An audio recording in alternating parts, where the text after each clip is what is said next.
skrabt. Hvor er skrabt, så? Det er sådan. Det er fint.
Hej, velkommen.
Ikke snakke hemmelighet til at det er stramt at han vet.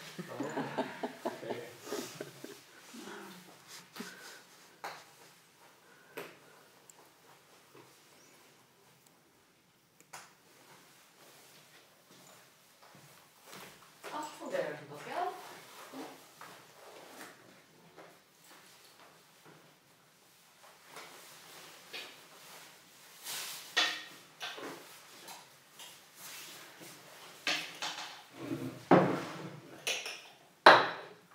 Jeg regner med, at der vil komme en 6-7 stykker.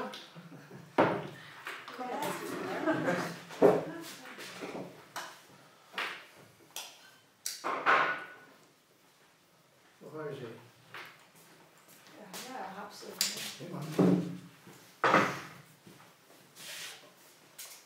Ja, så er klokken 15:15, så lukker vi forløbet. Yes, velkommen her. Vi bliver strømt. Så jeg sidder lige lidt stille heroppe, så folk kan se og høre mig, hvis de nu kigger med udenfor, og velkommen også til jer. Vi er en håndfuld her i lokalet, og det vi skal snakke om, det jeg gerne vil orientere om, det er jo så det her med, hvad er kode 2 for noget, når man skal søge ind til flowskabelsætte. Det kan være lidt forskelligt fra det, man gør i Danmark, og fristen for kode 2 i år i Danmark er i øvrigt overstået her 15. marts. Fristen for at søge kode 2 på Færøerne, det er 15. april. Yes, men velkommen her, og jeg hedder Holger Arnbjerg, og jeg er leder af det, der hedder Arrangør Skibsåren, og har med vejledning til uddannelser, specielt videregående uddannelser i hele verden, inklusive Færøerne. Og der ligger lidt materiale hernede, som vi måske får brug for hen ad vejen. Der ligger for eksempel en notesblok med en pen i der ved siden af glassene, som I kan tage, hvis I vil. Og så fik jeg ikke min musikkort med herind. Skal jeg lige sige for. Jo. Så er du ikke. Så kan I kontakte mig senere, hvis vi ikke klarer alle tingene her i dag. Men det kunne da godt være, at vi lige skulle tage en hurtig runde her for at høre, hvad er det egentlig, I er kommet her for at høre nærmere om, og hvad er jeres situation med hensyn til at komme i gang med en videregående uddannelse på flåtskabsættelser, som jeg regner med, det primært handler om. Vil du... Ja, men hvad skal jeg sige? Du skal sige, hvad er det dit spørgsmål, dit problem, dine ønsker om information? Hvad vil du gerne søge ind til, og hvorfor er du ikke ligesom alle de andre, der har en gymnasial minimumsudvikling og 8-9-10 stykker i gennemsnit for at komme ind? Det behøver du ikke at forklare, men det kan jo være en af grundene til, at man er interesseret i at høre om kvote 2-muligheden, som jo ligesom er en alternativ måde til den traditionelle at kvalificere sig til en videregående uddannelse. Ja. Og vi har 30% af pladserne, det er gennem kvote 2. Og det er jo specielt til de uddannelser, hvor der er adgangsbegrænsning, at det er relevant, medmindre man opfylder et af de andre krav til, man kan søge gennem kvote 2, hvor man... Fordi kvote 2 er jo for folk, som er bange for, at de ikke har højt nok gennemsnit til at komme ind efter kvote 1. Og så kan man supplere med nogle ting, og det er det, vi skal ind på. En anden grund til at søge gennem kvote 2 kan være, at man har en udenlandsk uddannelse. Baggrund, hvis man nu har taget en sixth form i England, eller en high school i USA, eller noget andet, så skal man også søge nu her til 15. april, for at man kan få tjekket, om uddannelsen er på det niveau, som den nu skal være, for at vi optager folk. Endelig er der den tredje mulighed til, at man skal søge kvote, eller man kan søge kvote 2. Det er, hvis man ikke har nogen formel adgangsgivende eksamen, men man har noget andet godt i bagagen, som kan ligestilles med en gymnasial minimumsudvikling. Så kan man søge dispensation og måske få det. Det er meget få, men det er en teoretisk og praktisk mulighed. Så det er ligesom de tre typer af kvote 2 ansøgninger, som hvad skal man sige, hører hjemme i kvote 2 sammenhængen. Og det er det så, jeg ligesom kunne tænke mig at høre, hvad er din situation, og hvad er det, altså du kan jo gøre meget lidt ud af det, men bare ligesom for, at jeg får en fornemmelse af, hvad er det du og I måske har ligesom brug for at få snakket om og orienteret om. Jeg har jo en minimumsudvikling fra Forrige århundrede? Ja, nemlig. Og jeg kan klare så mye akkurat under hva man halvt det krever. Men så har jeg en utbygging og har en masse erfaringer som er alltid rettelig viktig til man skal arbeide med mennesker. Og jeg har søkt lærere og pædagog. Ja. Ja.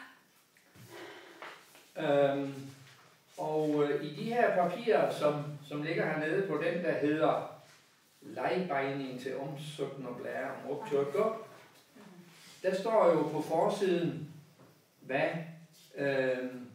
under optrykker, der er punkt 2, der står der, hvad kravene var sidste år. Ja. Og det ved vi jo ikke, om de bliver ændret i år, fordi det afhænger jo af, hvor mange der søger. De kan blive højere, de kan blive lavere.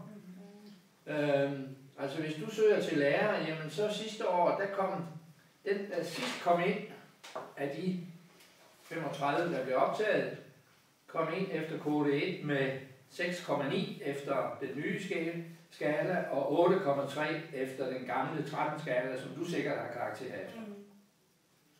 Så hvis du tror, at du kommer ind med 8,3, så er det ikke 100% sikkert.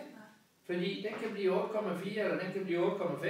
Den kan også blive 8,1 eller 8,0.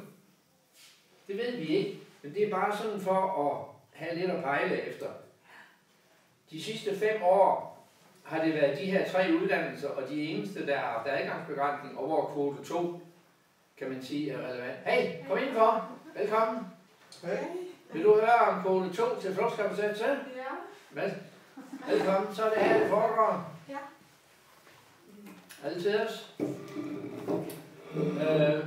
Vi er så småt begyndt, men du hænger på. Ja. Så hvis du nu, lad os nu sige, at du har 8,0 i snit, eller du har 7,0 eller 7,5, det er lige meget. Ja. Så tænker jeg, okay, jamen det er ikke sikkert, at jeg kommer ind med det. Så jeg vil prøve, fordi du nu har nogle års erfaring, og se om jeg ikke kan komme ind ved at søge gennem kvote 2, hvor der er en hel række forskellige kvalifikationer, som tæller med, som kan gøre, at du kommer ind blandt de der 30%, som kommer ind gennem kvote 2. Og derfor er det sikkert lige noget for dig, det her. Og så vender jeg tilbage til at fortælle, jamen, hvordan skal du så få de andre kvalifikationer der, hvordan skal du så få dem frem og få dem dokumenteret og skrevet ind i ansøgningen og sådan noget. Så når vi gennemgår ligesom ansøgningen punkt for punkt, for at se, hvordan og hvorledes man kan få fyldt på. For det grunden til, at jeg laver sådan et arrangement her, det er jo så også, at nogle gange så hører jeg, efter at folk har søgt, at de ikke har fået alle deres kvalifikationer med. Fordi det har de da ikke lige læst og hørt og tænkt over, at det også kunne være med, at man havde været bestyrelsesmedlem i svømmeklubben i 5 år, eller noget andet. Og det er derfor, at vi gerne vil ligesom orientere om alle de muligheder, fordi vi ved, at selvom man for 10 eller færre eller flere år siden fik en eksamen under gennemsnittet, så kan det godt være, at man i dag, 5, 10, 15 år efter, har fået nogle kvalifikationer, der gør, at man faktisk kan blive en rigtig god student og en rigtig god uddannet inden for det fag, man nu gerne vil. Ikke? Og det er derfor, man åbner op for, og vi nu har 30%. Det vil sige, at det er altså 7-8 stykker til en uddannelse, hvor man tager 35 ind. Ikke? Så det er jo ikke... Er der ikke som søger en kvote 2? Jamen det har der da været de senere år, der er måske 50. Okay. Der hvor det er højest, ikke? Men det kan også være, at der kun er 25. Men der er ikke nogen garanti for at komme ind. Nej. Men derfor er det jo vigtigt, at man så får brugt alle sine talenter og får kvalifikationerne frem og dokumenteret og beskrevet, sådan at man sælger sig så dyrt, som man nu kan, for at øge chancerne. Og bare det, at I møder op her, er jo det første skridt. Fordi så er I i god tid, og I ved, at der skal måske gøres et eller andet sådan ekstra indsats, at man ikke sætter sig bare den sidste aften og skriver under og sender sit eksamensbevis med. Og så skriver 3 linjer om sig selv eller sådan noget.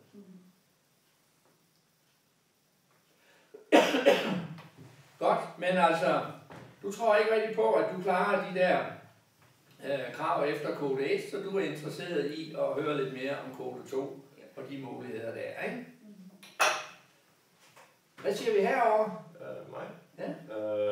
Mit navn er Inge Olsen, og jeg har det problem, at jeg har en professionsbachelor i webdevelopment, som jeg ikke lige kan komme så meget ved i. Fordi du er på kandidaten, så tager de jo alle de akademiske bachelorsænd først. Ja.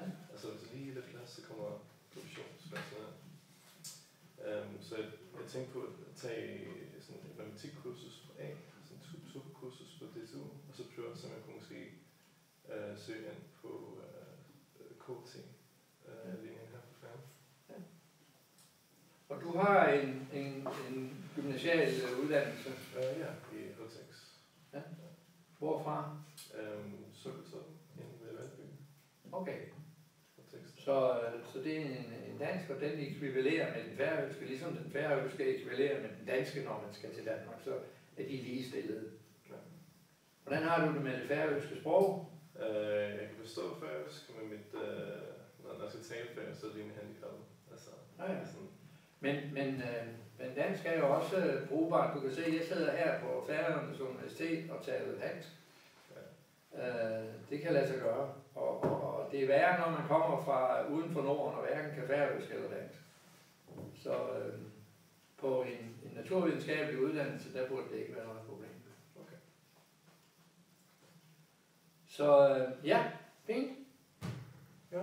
Har du lyst til at lige bare... Ja, jeg er Kjørstam, og det er bare at jeg har studenterprøvet med mere eller ikke godt nok. Så jeg må Får du tænke på det 2. Ja. Så til sygeplejerskefrihed.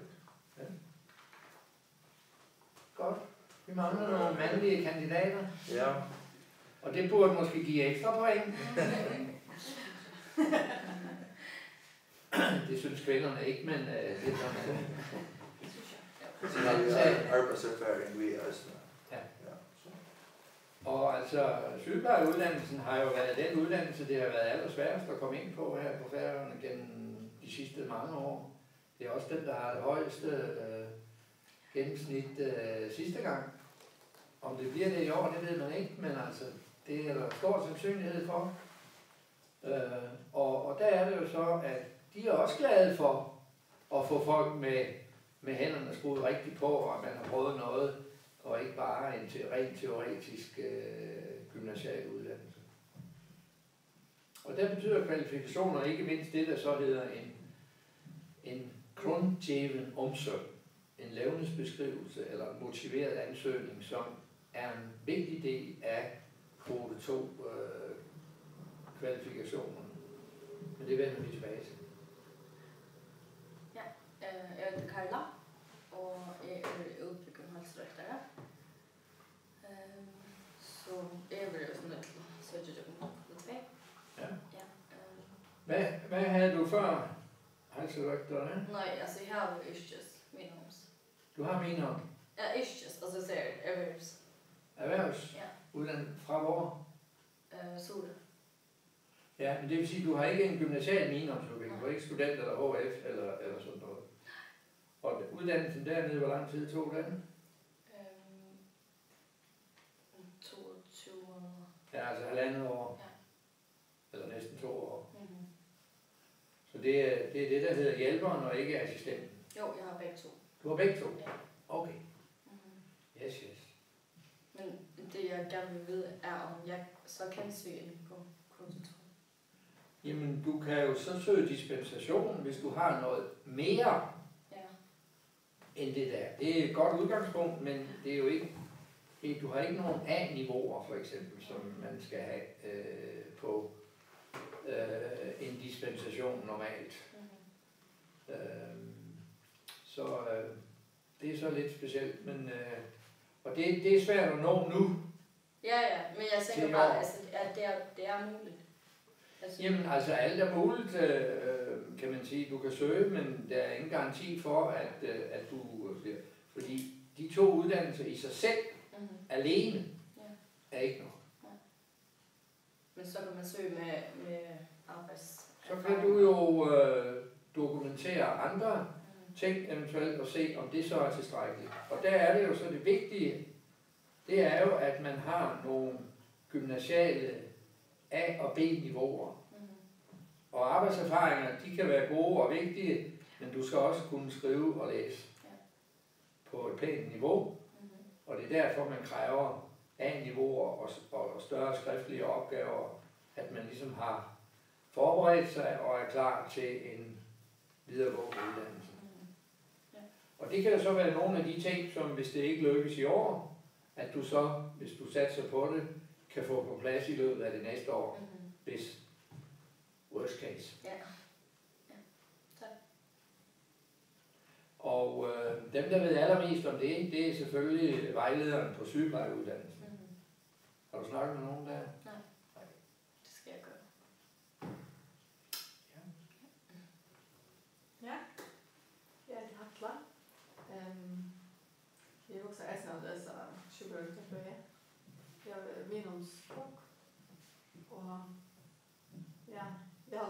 ikke noget godt alt, så det er det. Det er man ikke sikker på, nej. Nej. Så du har lavet, hvornår tog du eksamen? 2018, jeg var færdig til 2021. Okay. Så du har haft nogle år til at lave forskellige ting? Ja.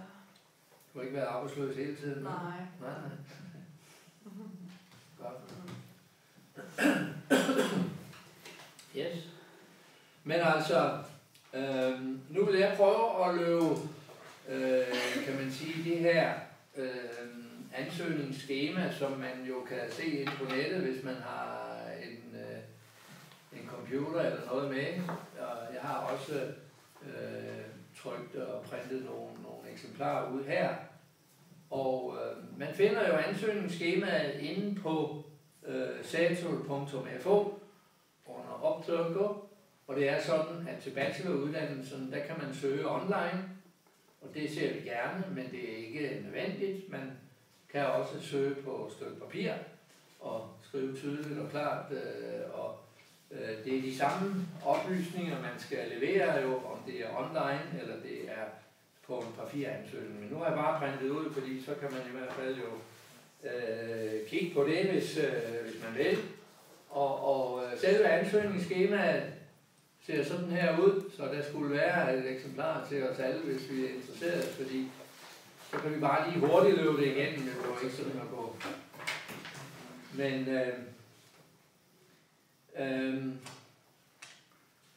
P-tal, det går jeg så ud fra, at I alle sammen har? Jeg har ikke. Du har ikke endnu? Okay. Men hvor længe har du gået her? Cirka en måned. Okay. Skal du så, og du regner med at blive hængende?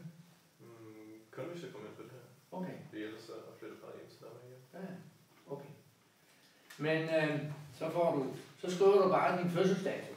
Okay. De første 6 cifre. Ja.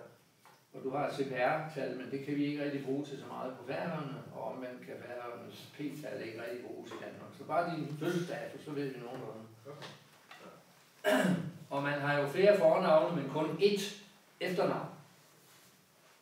Og rigsborgerskab, jamen altså, hvad enten man vælger eller ej, så er de fleste jo altså danske statsborgere her på Færøerne. Hvad enten man har grønt eller rødt eller ikke noget pas. Og teltepostadressen er vigtig, at den er skrevet, hvis det er skrevet i hånd, at den er klar og tydelig, sådan at vores sekretær kan læse den. Og så har vi jo over til højre der under punkt 1 også det her med, at hvis der er særlige forhold, der gør sig gældende for jer, hvis man har et handicap af den ene eller den anden art, så kan man oplyse det her, og så kan vi gøre, hvad vi nu kan for at tage højde for det, når vi skal starte på uddannelsen. Og så er det jo, at man har forskellige optagelsesgrundlag her i punkt 2, at vi har 5 forskellige gymnasiale ungdomsuddannelser, som er det, der traditionelt og formelt giver direkte adgang til vores bacheloruddannelser på Flåskapacet.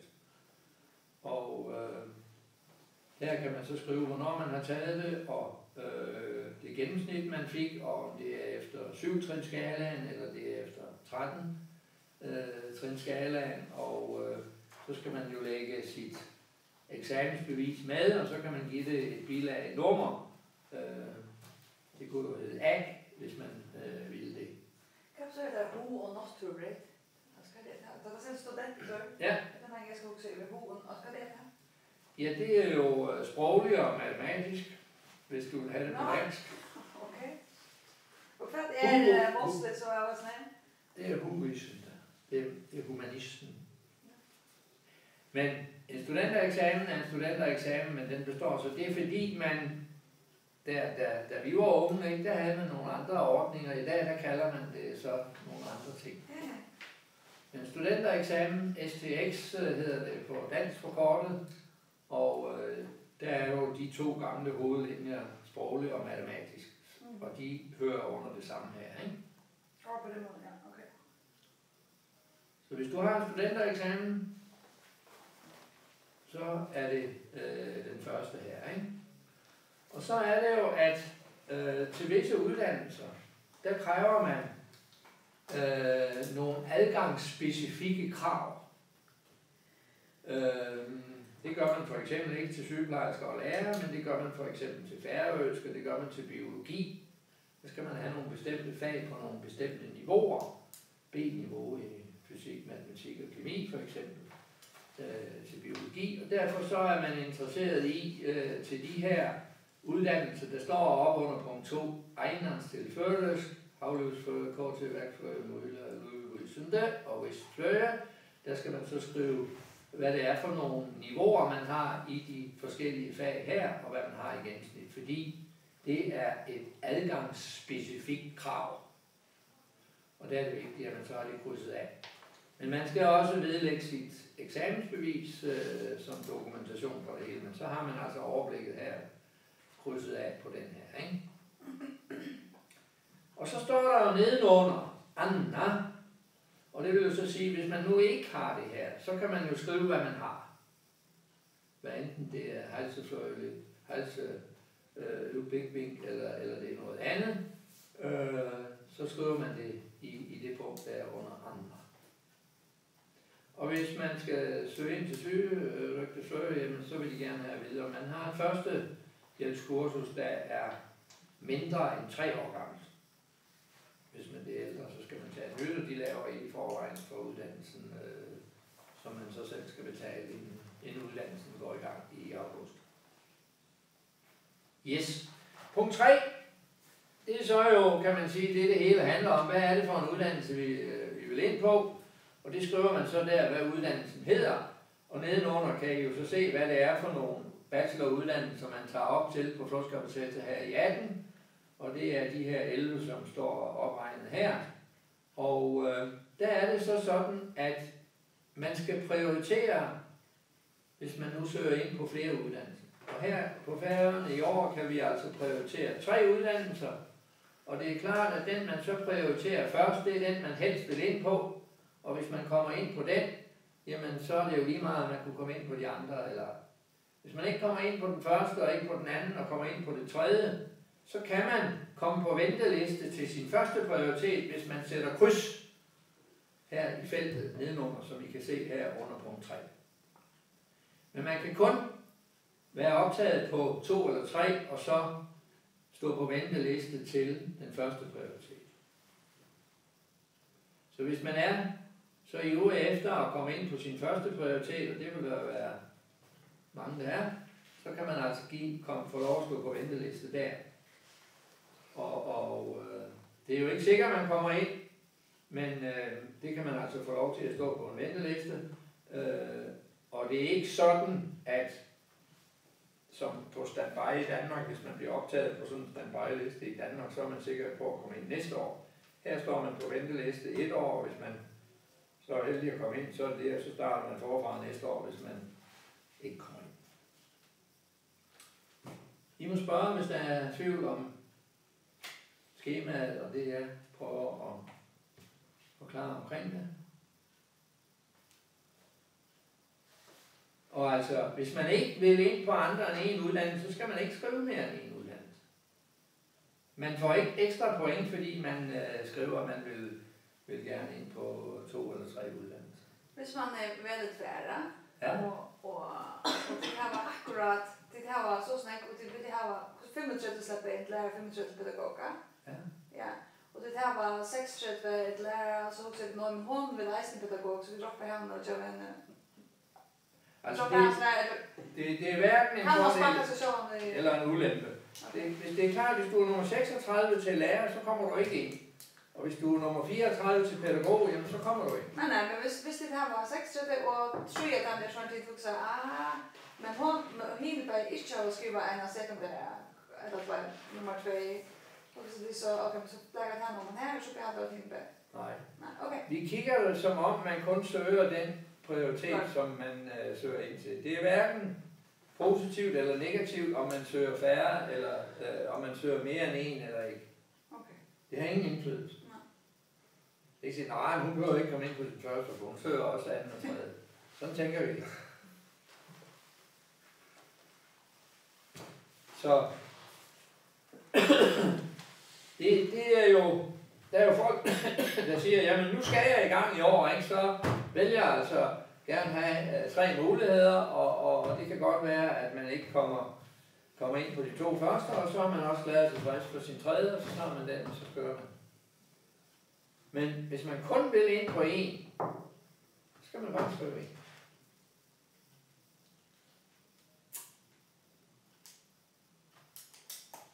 Ja. Og så skal man selvfølgelig skrive under med dato og underskrift her, så kan man sende den elektronisk, eller man kan også papiransøgninger i de dokumenter, der er der, eller man kan sende det med posten, eller man kan aflevere det i postkassen her uden for døren i nummer 14, som vi hedder her i Lodsev Svarhusgade nummer 14. Og så skal man også skrive, at man har tanker om at søge støttende til leveomkostninger, hvor man får de der 4.300 kroner om måneden skattefrit, når man er heltidsstuderende. Og der har man jo ret til 6 år Danmark og Færøerne til sammen. Så hvis man har brugt 4 i Danmark, så har man kun 2 tilbage til Færøerne, men hvis man kun har brugt 3 i Danmark, så har man stadigvæk 3 mere til Færøerne. Hvor højt er SU-loftet her på Færøerne? Med indtægt, det er ekstremt højt. 20.000 kroner om måneden må du tjene. Wow. Okay. Det er ikke noget det.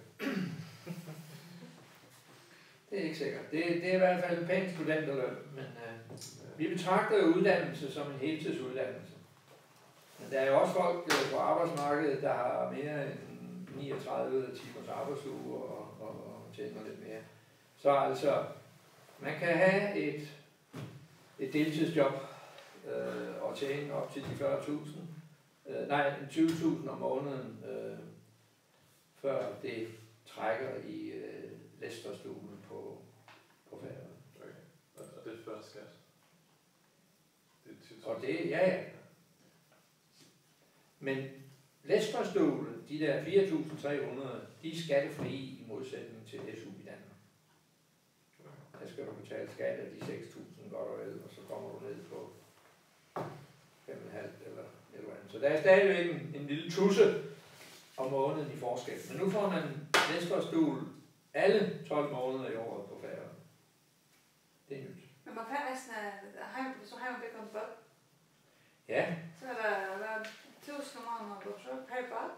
Der er ekstra, dem har jeg ikke lige præsent her, men dem kan man se inde på studierne. Så der er også til, hvis man er enlig forsørger, og hvis man har børn og så videre, så får man ekstra i stuen.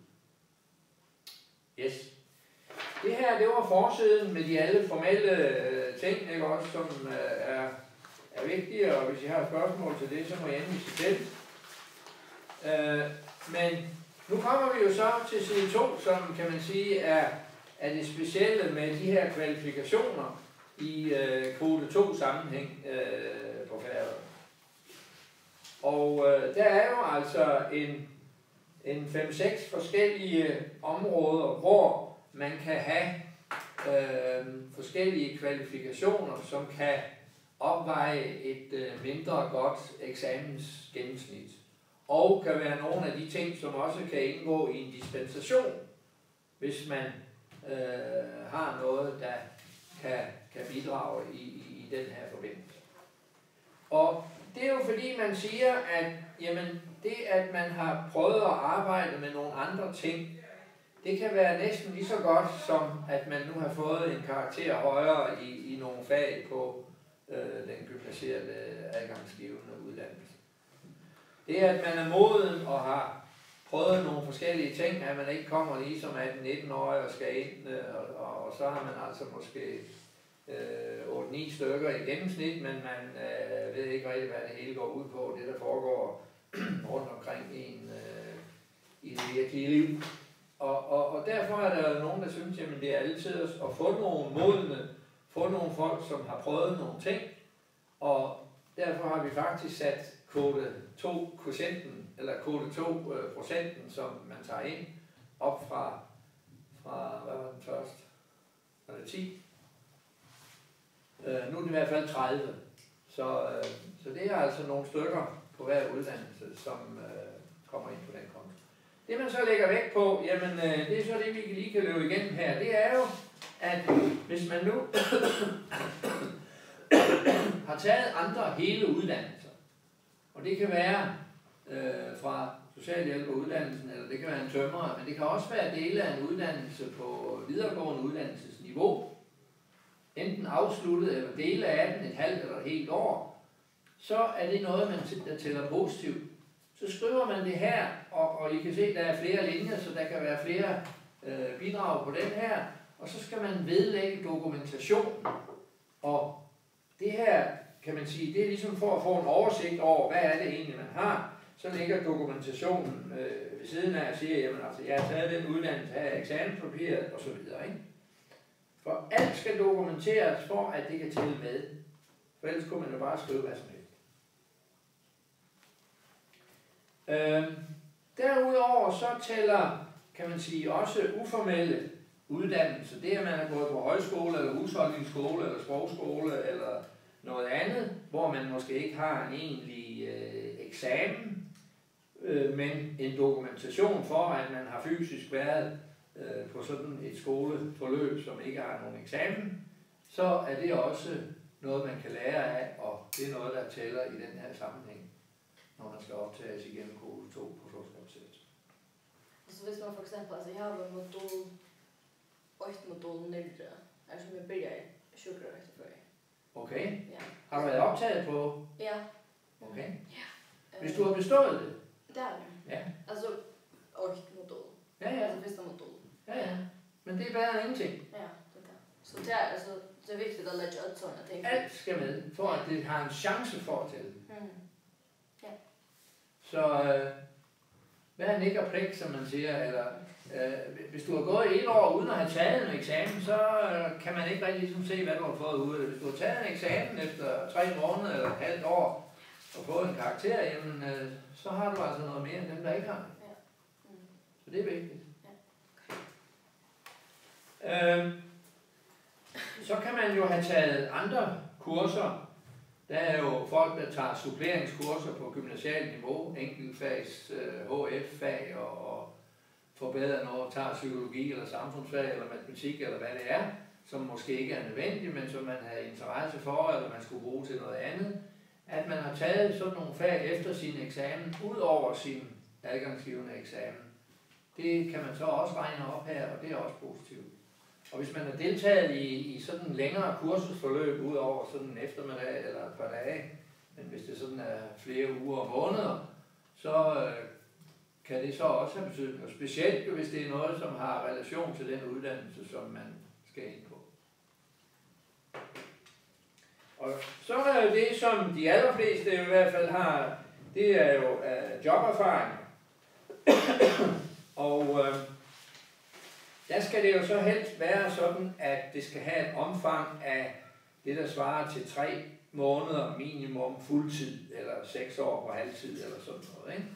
Og det skal jo så dokumenteres, og det kan man gøre på forskellige vis, men på bagsiden her og inde på nettet, der er der altså sådan en modern for arbejdsstjælere. Og det er en meget enkel måde at få dokumenteret det på, fordi her er det bare de hvide felter, som man skal have udfyldt. Det man er interesseret i, det er selvfølgelig navn og fødselsdato eller p-tal, og fra hvilken dato til hvilken dato har man været der, og hvor mange timer har det cirka været per uge næft. Altså om det er halvtid eller heltid, så kan man omregne det til heltid, ikke? Og så er det vigtigt, hvad type arbejde det er. Har man været chauffør, eller har man været bogholder, eller har man været tjener, eller hvad er det, man har været? Funktionen der, og så dato og underskrift med stempel fra arbejdsgiveren. Og det er jo derfor, at vi holder det her i god tid nu her, 4 uger før fristen, så man kan nå at få indhentet og lavet de her dokumentationer. Den her kan man jo kopiere i flere udgaver, hvis man har flere arbejdsgivere. Og der vil jeg så sige, at hvis man har været 3 uger et sted, så tæller det ikke så meget, som hvis man har været 3 måneder eller mere. Så det skal helst have et vist omfang. for at det tæller med. Og der er det jo så, at hvis det er noget, der er relevant for uddannelsen, det job man har, så er det jo mere positivt, end hvis det er bare almindeligt lønarbejde, man har taget for at tjene nogle penge, og så ikke spekuleret så meget på, hvordan det har relation til den uddannelse, som man nu gerne vil ind på. Så de her bekræftelser på startstudentet, de er vigtige. Så betyder det også noget, hvis man har været udenlands i en 3 måneder eller mere, og Danmark er udlandet i forhold til Færøerne, når vi gør det op her, og ellers ude i den store verden, og man kan have været på sprogskole, eller man kan have rejst rundt med sin rygsæk, eller man kan have lavet frivilligt arbejde, eller haft et eller andet. Det, at man har været væk, og man kan dokumentere, at det er mere end 3 måneder. Det kan være fly, billetter, det kan være billeder med dato på, eller hotelregninger, eller andet. Så er det det, der skal til, for at det ligesom betyder noget her. Minimum 3 måneder. Så 3 uger ved Middelhavet er ikke nok i en sommerferie. Og så er der jo altså også her den nummer 10 andre relevante kvalifikationer. Og det kan være, at man er specielt god til flere sprog end det, man traditionelt har, eller at man har IT-kvalifikationer, eller man har haft ansvarsfulde poster i fritidsledervirksomhed, fra søndagsskolelærer til svømmetræner og spejderleder. Det, at man har et ansvar, og at man er blevet udpeget eller valgt, det er næsten vigtigere, end at man er landsholdsspiller, selvom det også kan være en god ting, hvis man skal være idrætslærer i hvert fald. Men det, at man har en ansvarsfuld post, som kasserer i boldklubben eller sådan noget, det skal så også dokumenteres, og det tæller så også med i den her kvote 2-sammenhæng. Og det, der ligesom så kommer ud af alt det her, det er jo så en helhedsvurdering. Og der er det vigtigt, at man ikke kun har 3 års arbejdserfaring. Det er godt, men det er bedre at have nogle af de andre kvalifikationer også, sådan at man får et bredt erfaringsgrundlag og brede kvalifikationer i sin kvote 2-ansøgning. Og de erfaringer, man er i gang med nu, og det man laver frem til 1. juli, det kan faktisk godt tælle med. Man skal bare skrive det her, så skal man dokumentere det inden 1. juli, at man har gennemført det arbejde, eller taget de kurser, eller fag, eller hvad det nu er, man er i gang med, som har relevans i den her kvote 2-sammenhæng. Så man kan nå at tage på højskole i 16 uger endnu, hvis man har penge og tid og lyst til det, eller noget andet, som måske kan være lige det, der mangler for, at man får det sidste, som giver nogle ekstra point. Ikke? Så kommer der en blank side her, som jo altså også er en utrolig vigtig del af en kvote 2-ansøgning. Hvad enten man søger dispensation, eller man søger om at komme ind, fordi at man er bange for, at ens gennemsnit ikke er højt nok. Det er det, der hedder grundgiven omsorg. Har I hørt om det? Kender I det begreb? Motiveret ansøgning, levnedsbeskrivelse. Og der er nogen, der synes, at det er da noget træls noget. Men det er jo vigtigt, kan man sige. Og her har man jo omvendt chancen for at fortælle, hvem man er, hvad det er for nogle tanker og overvejelser, man har gjort sig undervejs i livet, og ikke mindst de senere år med henblik på valg af den uddannelse, som man nu så alvor søger ind til. Og der er der nogen, der har gået og drømt om noget i mange år, og har læst bøger og valgt fag og job efter det, for at, kan man sige, forberede sig til det. Og andre fandt måske på her i sidste sommer, at man ville i gang med noget, og så har man måske ikke haft den samme lange tid Men man kan godt have gjort sig nogle tanker og have gjort sig nogle idéer om, hvad det er, man gerne vil. Og det er vigtigt, hvad man har lavet indtil nu. En anden del af sådan en ansøgning er jo også at vise, at man ved, hvad uddannelsen handler om, hvad det er, den går ud på, hvad det er, det hele drejer sig om. Og det vil sige, at man skal altså ind og læse lidt om, at jamen, der er altså noget psykologi, og der er noget matematik, og der er altså nogle forskellige fag, som man måske ikke lige havde tænkt over, inden man gik ind og nærlæste, hvad uddannelsen handlede om. Og der kan man så afsløre, at man har været inde og læse det, hvis man begynder at skrive om, hvad det er, man er særlig interesseret i. Hvad man synes, der er ekstra spændende, og måske har været motivatoren for, at man søger den her uddannelse, fordi der lærer man altså noget om de og de ting. Pædagogik, hvis det er lærer, hvordan omgås man børn, handicappede osv. At det er vigtigt, at man afslører, at man ved, hvad uddannelsen går ud på. Og så først og fremmest jo også, jamen, hvad er det, man vil bruge den her uddannelse til? Hvad er det, der er formålet? Hvad er det, der er meningen med det bagefter? Det er jo også vigtigt, at man viser, at man har gjort sig nogle overvejelser og kan give et kvalificeret bud på det. Og her kan man jo ikke dokumentere alle sine tanker og alle sine ønsker og forestillinger. Der må man godt, kan man sige, bruge den brede fantasi og skrive om de ting, man vil. Men omvendt er der måske nogle af de ting, som man har oplevet, siden man tog sin studentereksamen eller gymnasiale minimum, og der er også noget fra den tid, der måske har gjort nogle særlige indtryk.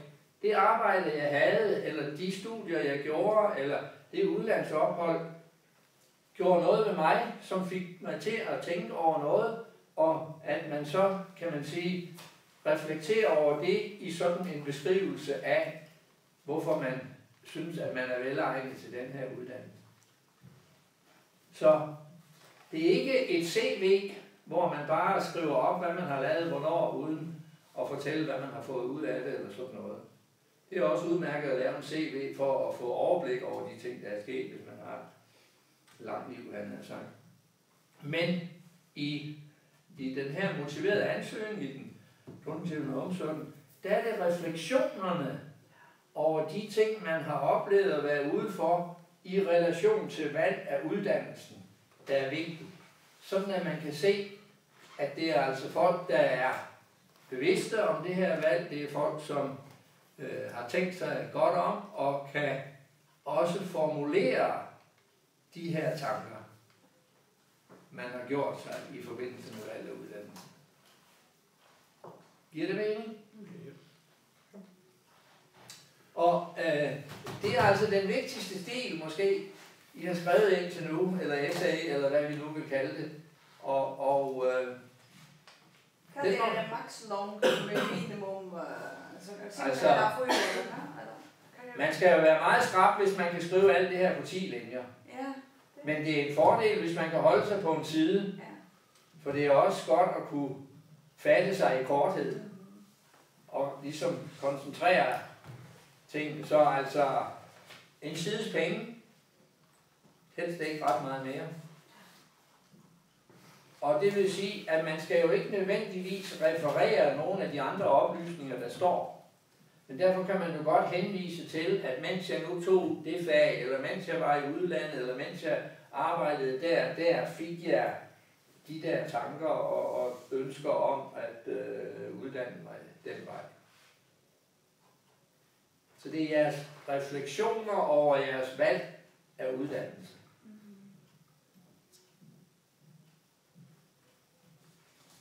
Så der er afsat en side sådan her, hvor man kan godt bruge et andet stykke papir og vedlægge, det er det. Men altså, en sides penge. Og der har jeg jo så nogle eksempler på sådan tips til en motiveret ansøgning, som man kalder det i Danmark. Og dem er I jo velkommen til, og der er sandelig også et gammelt eksempel på sådan en, som man jo for alt i verden ikke må kopiere, men man kan måske alligevel få lidt assistance og vejledning til, hvordan man kan formulere sig, hvis man vil. Og specielt synes jeg jo, at i det her, der hedder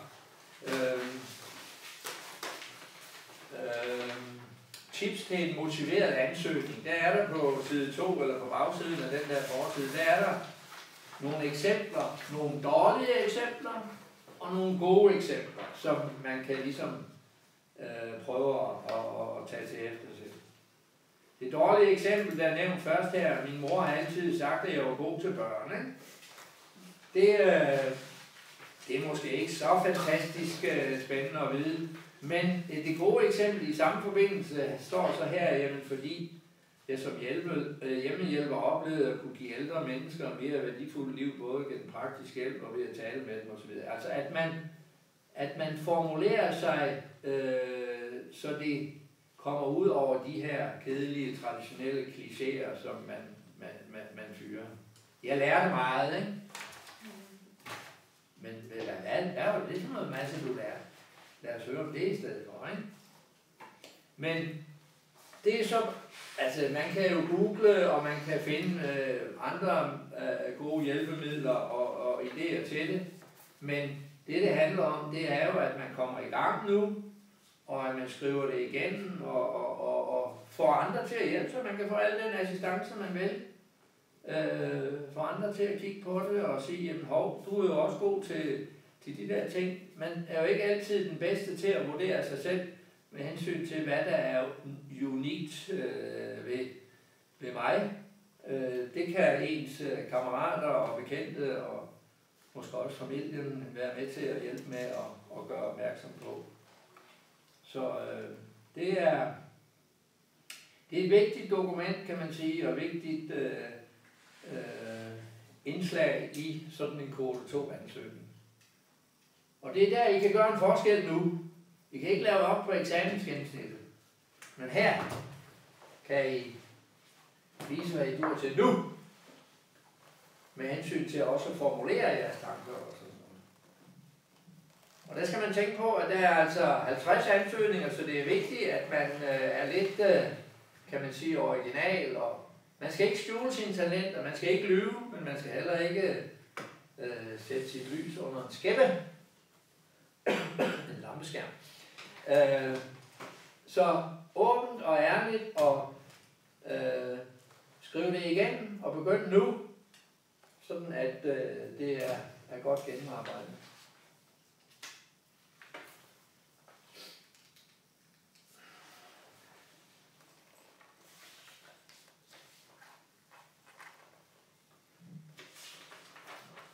Hvis man får igång til at sætte og netten og så online, man kan søge online. Ja. Kan man få en byrje på den, og så går man, altså får man igång, så skal man gøre færdig. Nej. Men hvad gør man? Ja. Okay, godt. Jeg tror at trist over, hvis nu jeg får en chance.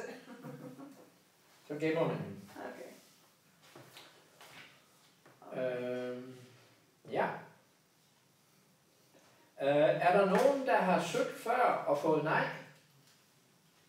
Jeg var på ventelista. Du er på venteliste. Okay. Og det var ikke nogen garanti så for, at du kom ind i år også i modsætning. Og der er det jo, at nogle gange så diskuterer de her folk, som sidder og optager, hvad det er, man skal lægge vægt på. Ikke? Og så kan man sige, synes I, at det er en fordel, at man har søgt før? Skulle det give ekstra bonus? Det, at man har søgt før, så søger man igen året efter. Det, at man har søgt før, skulle det være noget, der gav et bonus, ligesom man har taget et kursus eller noget? Ja, så vil man dog det gerne. Altså. Det jeg vil sige, fordi jeg synes jo i princippet, hvis man ikke har gjort noget andet siden, men hvis du nu har snakket med en studievejleder og sagde, jamen du skulle gøre det og det og det, for at øge dine chancer, så kunne du fortælle, at siden sidst, hvor jeg var på venteliste, har jeg gjort de og de ting, for at øge mine chancer i år. Så kan man jo se, at at man ikke bare har lænet sig tilbage og foldet hænderne og tænkt, ja, vi prøver bare igen, og tredje gang, så må det da for hulen lykkes, ikke?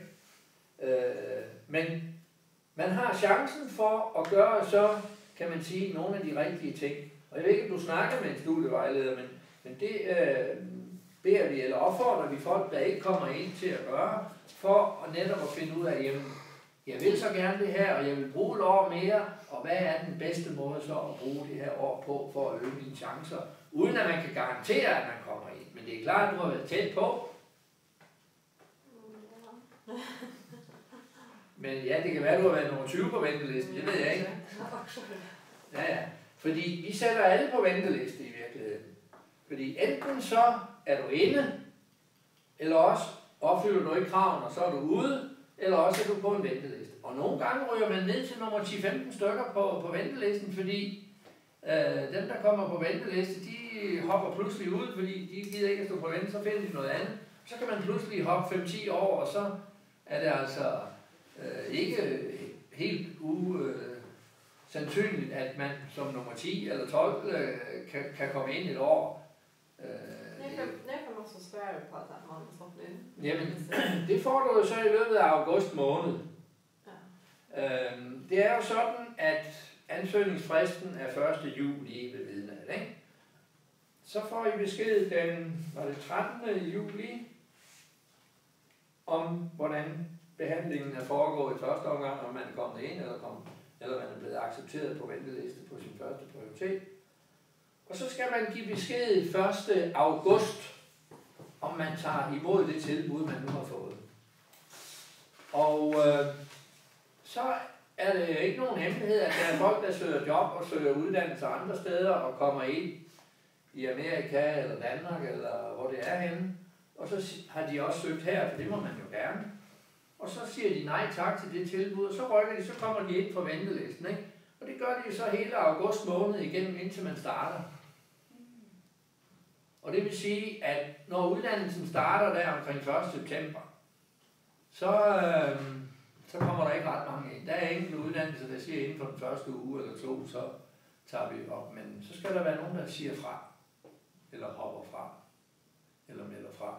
Så kan man tage ind til. Så frem til studiestart, omkring 1. september, har man en chance på ventelisten. Men sætter man ind, så er det halvan juli. Hvis du kommer direkte ind med første hug, så er det 13. 15. juli.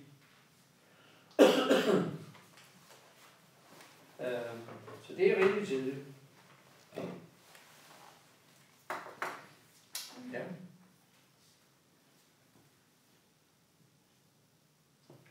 Så skal vi starte så en dør. Jeg har arbejdet 8 måneder af en røgterheimen. Ja. Skal vi skrive 8 måneder, eller skal vi skrive 12 måneder, der skolen bliver, jeg har arbejdet 12 måneder. Eller skal vi skrive 8 måneder nu? Se, der skal du jo så i virkeligheden gøre, der må du så have den ulejlighed, at du ligesom laver en her frem til, lad os sige, 1. april. Og så siger du, jamen, fordi du kan jo ikke sige, der kan jo ske mærkelige ting her efter 1. april. Ja. Så du kan skrive, at du frem til 1. april har haft så meget, og så sige, at du agter at fortsætte, og så for de sidste måneder fra 1. april frem til 1. juli, der kan du så 1. juli sende en ny ind, for at dokumentere, at du har været der de her sidste måneder. Og der kan man selvfølgelig så sige, jamen, er det nu din bedste måde at bruge de næste 4 måneder på? Hvis du har været 8 måneder et sted, hvor meget mere kan du så lære, som har betydning for din uddannelse? Måske skulle du finde noget helt andet. Nu tænker jeg jo højt for dig, ikke? Men fordi, har du været på højskole? Nej. Det er dyrt og besvært, men altså, det er igen det der med, som jeg nævnte før, det er vigtigere at have flere forskellige kvalifikationer, end en masse af 1 eller 2. Jeg skal ikke ødelægge dine planer. Men bare nævne for dig, at bredden i erfaringerne er vigtige, i modsætning til mængden af den samme erfaring, den samme job, i den her kvote 2 sammenhæng, ikke også? Eller et andet job, som et andet sted, men inden for det samme. Det er bare et eksempel på, hvordan man skal tænke sig godt om, hvordan man bruger tid. Også for folk, som ikke er så langt fremme som jeg er. Altså, at folk, der bliver studenter, når de så tager et sabbatår, eller 2 eller 3, at man tænker over, hvad det har af indflydelse på eventuelt en kvote 2 eller en optagelse bagefter. At man får forskellige erfaringer med ind i sit forløb. Men hvis du agter at fortsætte det samme sted frem til 1. juli, får et dokumentation for, hvad du har lavet her frem til 1. april, og så en ny, når du kommer frem til 1. juli, og så eftersende dokumentationen for de 4 måneder. Skal man så skrive en helt nutja, altså? Nej, det er bare et nyt, den her arbejdsgivererklæring. Ja, okay.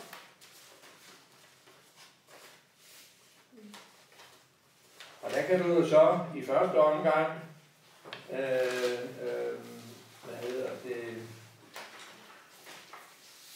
der kan du godt skrive her, men så er det med spørgsmålstegn, hvornår det slutter. Men bare for, du skal gøre opmærksom på, at der kommer noget mere. Ellers kan man ikke få det til at tælle med. Hvis du finder ud af 1. maj, at du rejser 3 måneder til USA eller sådan noget, og der er ingen, der ved det, når du søger her 15. april, så kan man ikke få det til at. Det skal være noget, man har planlagt nu her inden 15. april, som man så kan dokumentere inden 1. juli igen. Og det er det samme, hvis man fastansætter. Og så uansett, om man er... Ja. Ja, det ligger mye. Ja. Fordi der kan ske mærkelige ting. Så, men omvendt, altså hvis man har 8, 10, 12 måneder det samme sted, så er det ikke de sidste 4 måneder, der måske giver udslag. Fordi det giver ikke så meget de sidste, som hvis man lavede noget andet. Det er det, der er min pointe.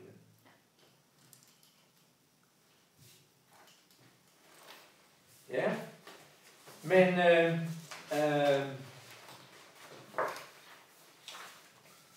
dokumentationen har jeg nok forstået, det er det, der er utrolig vigtigt for alle de her alternativer.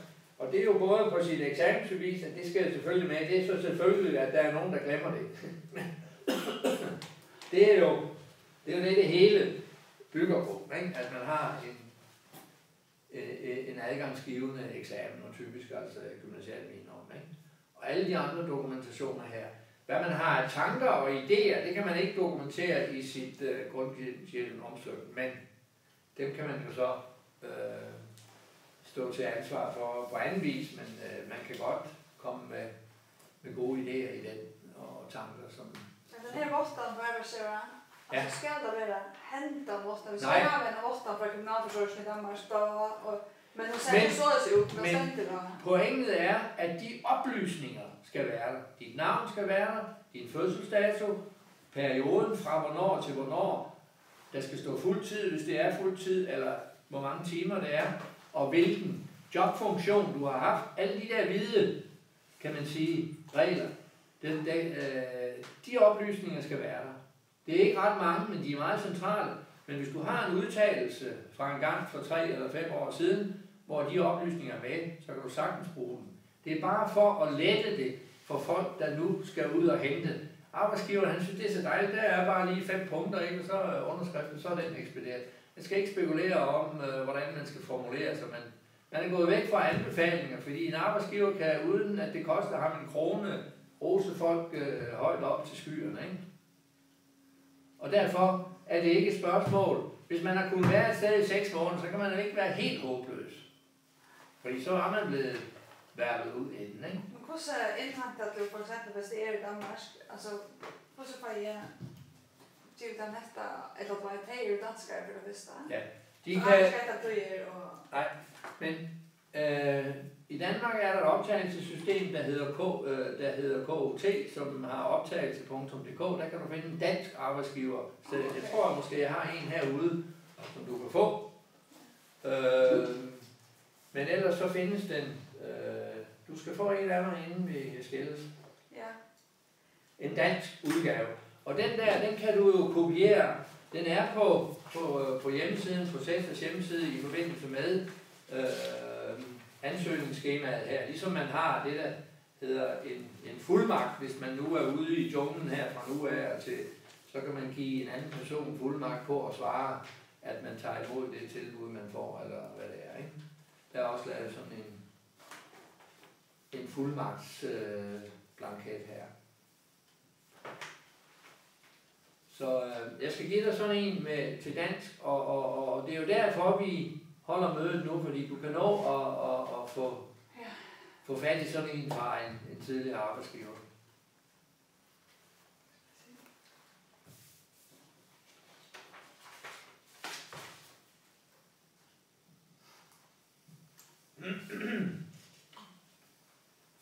Ja.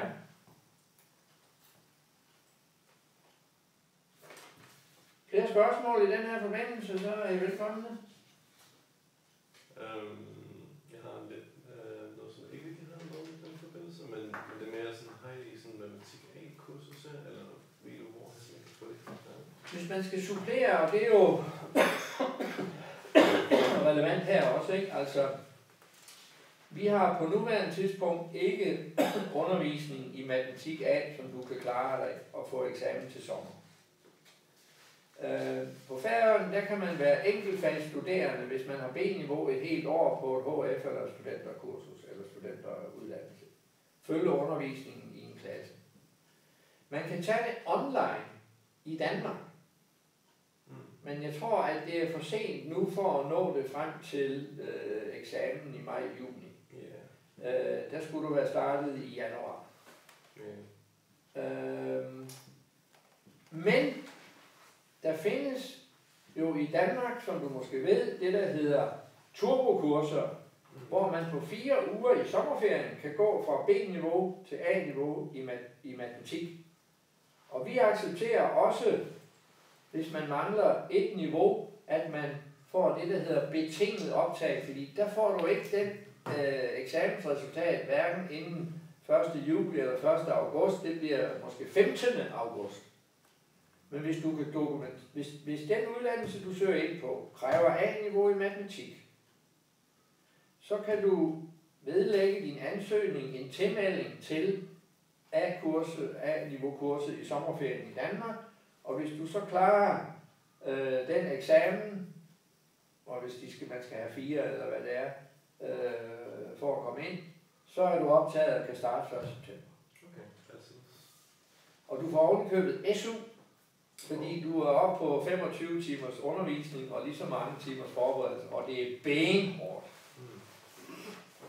4 uger med matematik i sommerferien i Danmark. Men det er en mulighed, og det er jo for at sige, jamen, hvis det bare er et enkelt fag, et niveau, jamen, så klarer vi det sommerferien. Okay. Der er 2 steder mindst, man kan tage det, kvuc.dk, og der er noget, der hedder gymnasial supplering, gskdanmark.dk. Jeg skal give dig adresserne bagefter. Og det er først hen i maj-juni, man kan tilmelde sig, fordi det er jo også for studenter, som bliver færdige i år, der finder ud af, jeg skal læse til læge, og jeg skal lige have et niveau i matematik, og så kan de altså melde sig til der i slutningen af juni, og helt frem til, jeg tror det er 5. juli, men hvis man ved det, så skal man søge i maj måned. Så der er, kan man sige, rigtig gode suppleringsmuligheder, så det er ikke nogen undskyldning, at man står og mangler et enkelt fag, et enkelt niveau, eller flere fag, flere niveauer for den tages skyld. Men så klarer man det ikke på en sommer.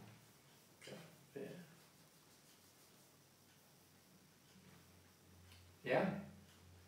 Ellers så står der meget om selve uddannelserne, som jeg ikke jo har gået ind i her, inde på hjemmesiden, og jeg vil da sige, at hvis I er i tvivl om sådan nogle mere uddannelsesfagspecifikke ting, jamen så findes der jo studievejledere på lærer- og pædagoguddannelsen og på sygeplejereuddannelsen, som jo ligesom er de uddannelser, hvor der ser ud til at blive adgangsbegrænsning. også i år. Det har været de sidste 10 år efterhånden. Og det er de samme 3, der går igen, ikke? Er der nogle af dem, der er mest populære? Eller sådan? Altså, populære på den måde, der er flest ansøgere. Ja, der er flest ansøgere, og den højeste adgangskrav, kan man sige, det er sygeplejerske. Og det har det været... Det står det til at være lærer her på. Altså ikke på noget, hvis jeg læser det. Ja, men det er rigtigt. Ja. Og det her, det er fordi, det er de tal, som det efter ventelisten, det blev lavet op. Så det er faktisk lærer sidste år, det må du undskylde. Indtil i 17 har det været sygeplejerske. Ja, man skal være opdateret hele tiden. Men de ligger tæt på hinanden. Ja. Og de er faktisk gået lidt ned, og det er jo fordi, vi har sat antallet af ansøgere op, der kommer ind. I gamle dage, der var det 24, der kom ind på lærerpædagoguddannelsen. I dag er det 35. Og det var 22 sygeplejersker, i dag er det 30. Og selvom kvote 2% er gået fra 20 til 30, så kommer der altså stadigvæk lige så mange ind efter kvote 1. Fordi jo højere kvote 2% bliver, jo større risiko er der for, at kvote 1% går op, fordi så er der flere med lavere uddannelse, gennemsnitskarakterer, der kommer ind, og så bliver det sværere at komme ind gennem kvote 1. Men hvordan det bliver i år, det er ikke til at vide. Men det har ligget... Er det altid 30% på kvote 2, eller kan det plus 10%? Altså, det bestemmer vi jo for et par år i gangen. Okay. Så i år og næste år i hvert fald, der er det 30%. Nå, okay. Op til 30%. Ja, op til. Og det er faktisk 10, der kommer ind til sygeplejersken. Og det er 33 en tredjedel. Men til lærerne og pædagogerne, der er det altså de her 10 stykker. Og det betyder jo, at der er, det er jo ofte folk, som er modne, som er kommet vel ud over teenageårene, som så har en chance for at komme ind. Jeg tror på 2. Ja. Det går man. Men altså, nu sagde jeg før, at hvor der er flest, så er vi måske op på 50 kvote 2 ansøgere. Nogle af dem er så gode, at de kommer ind efter kvote 1, så de ikke belaster kvote 2. Hvis du nu har 8,5 og siger, at jeg er ikke sikker på, om jeg kan komme ind, hvis det nu var 8,3 sidste år. Så jeg søger også kvote 2. For en sikkerheds skyld, ikke? Så ryger man over i kvote 1, og så er der andre, kan man sige, der får chancen i kvote 2 med en lavere gennemsnit. Og så er der jo nogen, der kommer ind andre steder, og så er der nogen, der har andre prioriteter også, og så videre, ikke? Så altså, ja, der var jo omkring 300 ansøgere sidste år, og der kom de cirka 200 jo ind, ikke? Og nogle af dem fandt jo andre uddannelser, men det er klart, der var måske 60-70 studenter, som gerne ville være kommet ind, og som ikke kom ind. Og det kan du så være et af eksemplerne på. Så altså, nogen synes jo, det er godt, at alle kommer ind med 2,0 bestået, ikke også? Og andre siger, at vi vil gerne have de allerbedste, og jo flere der har over 8, jamen, jo bedre studenter får vi måske, og jo mere, jo bedre bliver de uddannede og påvirker hinanden og så videre, ikke? Jeg synes, det er fint, at alle skal have en chance, ikke?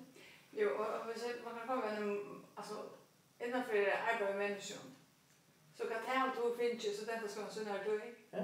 Og i matematik, eller musik, eller whatever, alt det er jo i udgangspunkterne. Ja. Det her bliver også reelt åndtør ved, hvor så kvalificeret du er i arbejdsmændelsen. Så det er en helt anden kvalitet, som bliver indarbejdet. Og det er derfor, man har kvote 2. Præcis.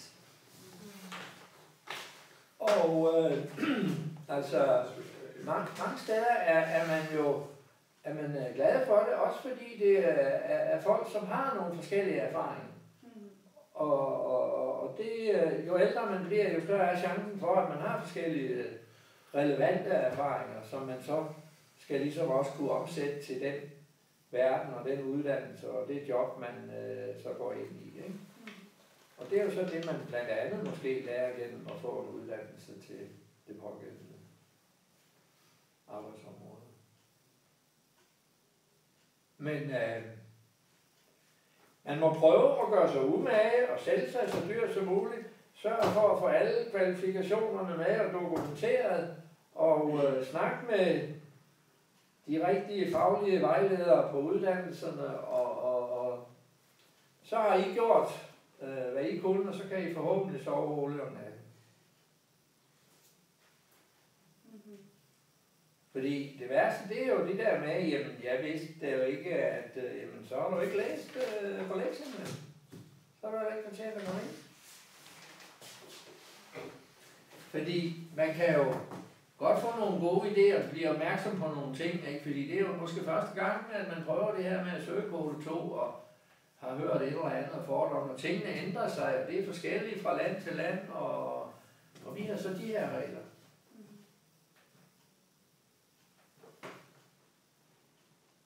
Men er der flere her kollektiv, ellers så kan vi jo tage en lille runde individuelt, hvis I har lyst. Jeg er her til klokken 6, men så kan vi jo måske lukke for vores straining her. Hvis der er nogen, der har brug for lige en snakker og nogle blanketter og et par adresser eller sådan noget. Er der flere spørgsmål her nu, ellers så tager vi lige et break på 3 minutter. Og så hvis der er nogen af jer, der har lyst, så kan jeg lige give jer den sidste information, som jeg har lovet undervejs.